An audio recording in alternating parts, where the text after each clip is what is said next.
Young Telugu actors ఏదో మంచి పని చేస్తున్నారు, ఖచ్చితంగా వాళ్ళకి నుంచి సపోర్ట్ చేయాలని వచ్చాను. నేను అసలు అనుకోకుండా పక్క నుంచి చూస్తూ సరే మనం వచ్చి ఒక మాట చెప్దామని వచ్చాను.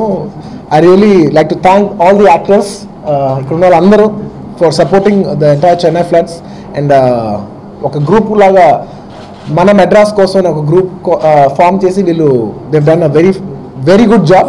సో ఒక్కొక్కరు ఎంత కుదిరితే అంత కాంట్రిబ్యూట్ చేస్తున్నారు. నా సైడ్ నుంచి ఒక అమౌంట్ నేను అనౌన్స్ చేసి ఇస్తాను, కానీ అది సరిపోవట్లేదు. ఎందుకంటే నేను అది ఇస్తాను కూడా చాలా టైం పడుతుంది. ఎందుకంటే అది రిలీఫ్ ఫండ్కి వెళ్ళి వాళ్ళకి వెళ్ళి జనాలకి చేరుకేసరికి చాలా టైం పడుతుంది. కాబట్టి ఇమీడియట్గా మేము కూడా we just buying as many things as possible. చాలామంది ఇప్పుడు ఏంటంటే ట్వీట్ చేసాం.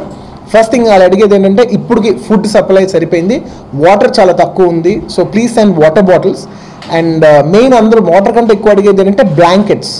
చాలా మందికి బ్లాంకెట్స్ కరువు చాలా ఉందంట. So tomorrow I just ordered for few hundreds of blankets, so we'll all send us hundreds of blankets. And mainly medical, చాలా మంది నాకు తెలిసిన డాక్టర్ ఎవరో ఆయన దగ్గర మెడికల్ బాక్సెస్ ఉంటే ఒక 5 మెడికల్ బాక్సెస్ ఇక్కడ పంపించారు రామానాయుడు స్టూడియోస్కి. ఇక్కడ నుంచి చాలా మంది ట్రక్స్ బయలుదేరుతున్నారు అనమాట.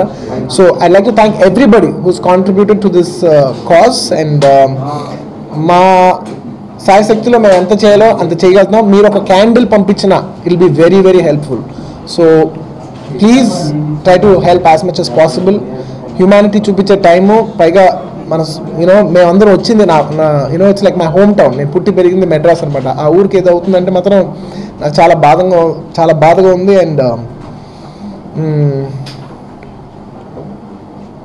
ఒక్క క్యాండిల్ పంపించిన ఈ టైంలో అది చాలా చాలా చాలా విలువ ఉంటుంది. So please try to support us. Thank you. నాకు రాత్రి నిద్ర పట్టలేదండి. జస్ట్ థింకింగ్, ఏదో ఊపిరాడినట్టు మునిగిపోతున్నట్టు. మనకి తెలుస్తుంది, ఐ మీన్ మనకి యాక్సెస్ ఉంది, ఎలక్ట్రిసిటీ ఉంది, టీవీలు చూస్తున్నాం, న్యూస్ పేపర్స్ చదువుతున్నాం. నాకు తెలిసిన వాళ్ళు, మా అత్తగారు మా మామగారు దేవుడి దయ వల్ల సేఫ్గా ఉన్నారు.